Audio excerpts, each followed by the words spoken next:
Imagine trying to serve a 5-course dinner to a packed restaurant, but nobody wrote down a menu, the chefs don't know their stations, and the ingredients are just piled in the center of the room.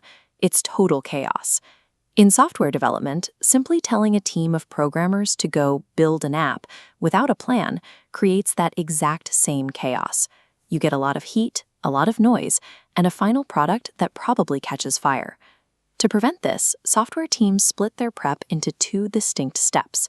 First is the analysis phase, figuring out what we actually want on the menu.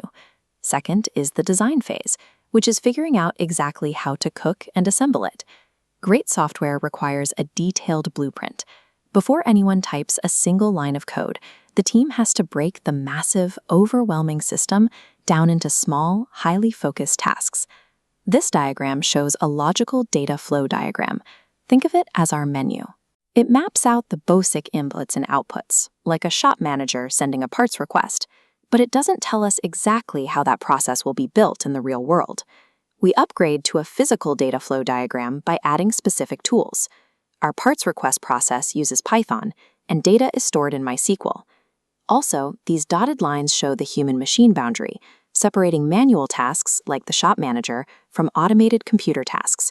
By mapping all of this out, the team creates a clear bridge between the abstract goals of the business and the concrete technical decisions the engineers have to make. Once the tools are chosen, the team has to organize the actual code into a clear hierarchy. It works a lot like a kitchen's chain of command, where a head chef directs a group of sous chefs who in turn manage the prep cooks. This chart shows how programmers map out that hierarchy. The top level is known as the control module. Its entire job is to dictate logic and hand out assignments to the lower-level subordinate modules. But for this structure to work, these modules need a way to communicate. As they execute their tasks, they constantly pass specific pieces of information up and down the chain. This chart shows the symbols used to track that communication. Data couples, marked with an open circle, represent raw information being passed, like handing off a tray of ingredients. Control couples, marked with a solid circle, represent system commands or flags. That is more like shouting a specific order down the line. Organizing the code this way ensures every single block has a defined purpose and a clear chain of command, which eliminates overlapping work. Let's look at how tasks are assigned within that structure.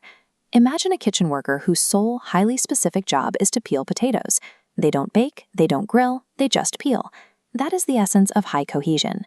In programming, a module is highly cohesive when its lines of code perform exactly one single specific task. It does that one thing exceptionally well and leaves everything else to the rest of the team. At the same time, different kitchen stations, like the fryers and the bakery, shouldn't depend on understanding exactly how the other works. They need to operate independently. This is called loose coupling. If code is tightly coupled, it means the modules are heavily tangled together. In that situation, a single glitch in one tiny area can cascade and crash the entire system. Loose connections prevent those errors from spreading.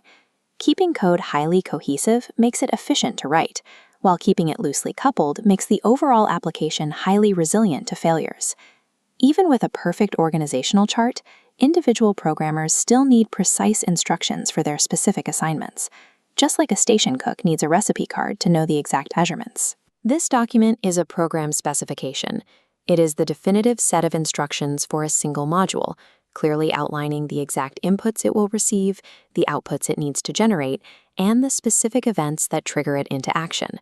To help the programmer execute this, designers use something called pseudocode. It is a way to write out the logical steps of the program in plain English. This image shows a block of pseudocode. Notice how it outlines the structural logic, stating that if a certain condition is met, then take a specific action, without getting bogged down in the complex syntax of a specific programming language. Together, program specifications and pseudocode